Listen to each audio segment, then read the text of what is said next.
శ్రీకృష్ణుడికి రాధంటే ఎంత ఇష్టమో తెలుసా? ఒకరోజు రుక్మిణీదేవి, ఓ కృష్ణ, మేమందరం నేను ఇంత ప్రేమిస్తుంటే మీకు రాధంటేనే ఎందుకంత ప్రేమ అని కోపంగా అడుగుతుంది.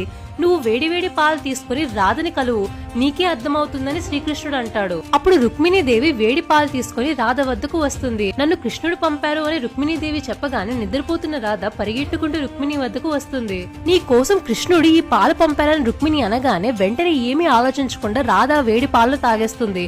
రుక్మిణీదేవి రాధతో కొంతసేపు మాట్లాడి శ్రీకృష్ణుడి దగ్గరికి వెళ్లి జరిగిన విషయం చెప్తూ శ్రీకృష్ణుడి పాదాలు పట్టుకున్నప్పుడు శ్రీకృష్ణుడి పాదాలు ఎర్రగా కాలిపోవడం చూసి రుక్మిణీదేవి ఏడుస్తూ, స్వామి మీ పాదాలకు ఏమైంది అని అనగా కృష్ణుడు, రుక్మిణి, నువ్వు ఆ వేడి పాలను రాధకి ఇచ్చావు కదా, ఆ వేడి పాలను తాగినప్పుడు రాధ నా నామం స్మరిస్తూ నా పాదాలని పూజిస్తూ ఉంది.